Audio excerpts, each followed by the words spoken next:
উত্তরবঙ্গের এক ছোট গ্রাম শ্যামনগর।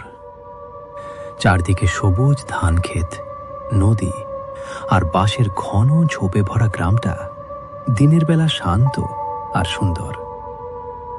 কিন্তু গ্রামের এক কোনায় ছিল একটা জায়গা যার নাম শুনলেই মানুষের গায়ে কাঁটা দিত। পুরনো বাঁশ বাগান।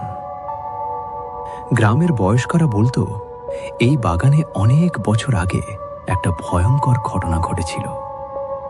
সেই ঘটনার পর থেকেই নাকি রাতে সেখানে অদ্ভুত সব জিনিস দেখা যায়। কেউ বলতো সাদা শাড়ি পরা একটা ছায়া ঘোরে, কেউ বলতো কান্নার শব্দ শোনা যায়। এই গ্রামেরই দুই বন্ধু ছিল, রাহুল আর সুমন। দুজনেই খুব সাহসী আর ভূতের গল্প শুনতে খুব ভালোবাসত। একদিন বিকেলে তারা চায়ের দোকানে বসে গল্প করছিল। রাহুল বলল, শুনেছিস কাল রাতে নাকি আবার বাঁশবাগান থেকে কান্নার শব্দ এসেছে?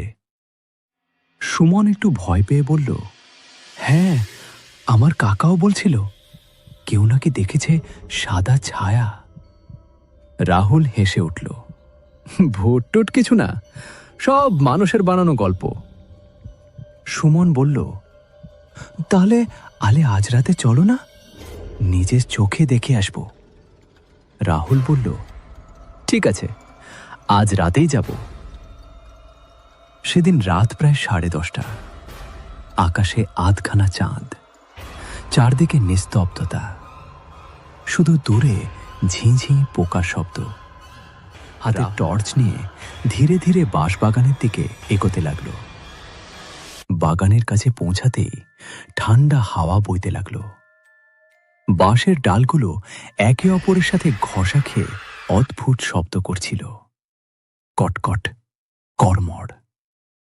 সুমন ধীরে বলল, রাহুল, আমার কেমন যেন লাগছে।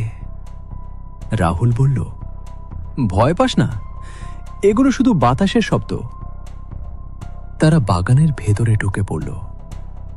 ভেতরে ঢুকতেই চারপাশ আরো অন্ধকার হয়ে গেল। টর্চের আলো ছাড়া কিছুই দেখা যাচ্ছিল না। হঠাৎ দূরে একটা শব্দ হলো, খস খস। সুমন ফিসফিস করে বলল, শুনলি, কেউ যেন হাঁটছে। রাহুল আলোটা ঘুরিয়ে দেখল, কিন্তু কিছুই নেই। ঠিক তখনই তারা দূরে একটা সাদা ছায়া দেখতে পেল। ছায়াটা যেন ধীরে ধীরে নড়ছে। সুমনের গলা শুকিয়ে গেল। ওটা ওটা কি? রাহুল সাহস করে টর্চের আলোটা সোজা ছায়ার দিকে ফেলল। কিন্তু আশ্চর্যের ব্যাপার, আলো পড়তেই ছায়াটা যেন হঠাৎ অদৃশ্য হয়ে গেল। দুজনেই থমকে দাঁড়ালো। হঠাৎ বাতাস থেমে গেল।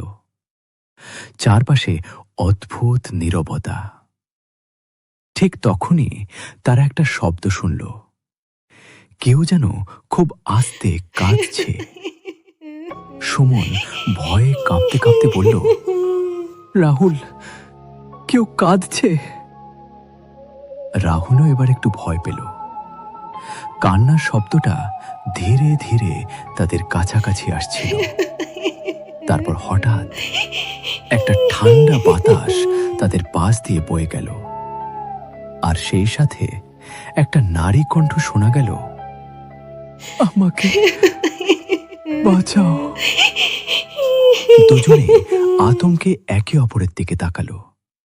রাহুল বলল, তুই শুনলি? সুমন মাথা নাড়ল, হ্যাঁ। হঠাৎ তাদের টর্চের আলো ঝাপসা হয়ে গেল। আলোটা বারবার নিভে উঠছিল। তারপর হঠাৎ সামনে একটা মেয়ের অবয়ব দেখা গেল। সাদা শাড়ি, লম্বা চুল, মাথা নিচু। মেয়েটা ধীরে ধীরে তাদের দিকে এগিয়ে আসছিল। সুমন চিৎকার করে উঠল, রাহুল, পালা! কিন্তু রাহুল যেন নড়তেই পারছিল না। মেয়েটা একটু কাছে আসতেই দেখা গেল তার মুখটা অস্বাভাবিক ফ্যাকাসে, চোখ দুটো একদম কালো। সে ধীরে বলল, তোমরা এখানে কেন এসেছো? রাহুল কাঁপা গলায় বলল, তুমি কে? মেয়েটা উত্তর দিল না, শুধু তাদের দিকে তাকিয়ে রইল। হঠাৎ সে অদ্ভুতভাবে হাসতে শুরু করল, একটা ঠান্ডা ভয়ঙ্কর হাসি।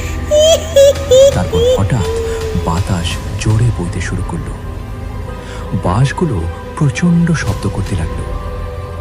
রাহুল হঠাৎ চিৎকার করে বলল, দৌড়! দুজনেই প্রাণপণে দৌড়ে বাগান থেকে বেরিয়ে এলো। গ্রামে পৌঁছে তারা হাঁপাতে হাঁপাতে থেমে গেল। সুমন কাঁপা গলায় বলল, আমরা আমরা সত্যি ভূত দেখেছি। পরদিন সকালে তারা গ্রামের এক বৃদ্ধের কাছে সব ঘটনা বলল। বৃদ্ধ ধীরে ধীরে বললেন, তোরা যে মেয়েটাকে দেখেছিস, সে ছিল মীরা।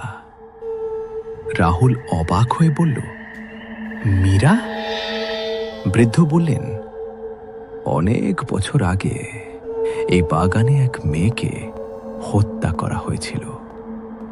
তার নাম ছিল মীরা।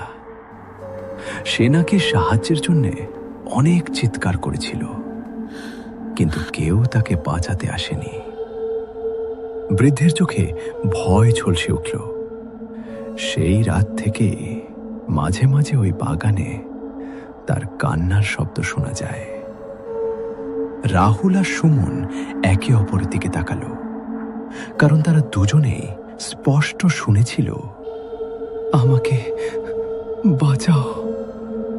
আর সেই রাতের পর থেকে তারা আর কোনোদিনও বাঁশ বাগানের কাছে যায়নি, কারণ তারা জানে কিছু কিছু গল্প শুধু গল্প নয়, কিছু কিছু সত্যি।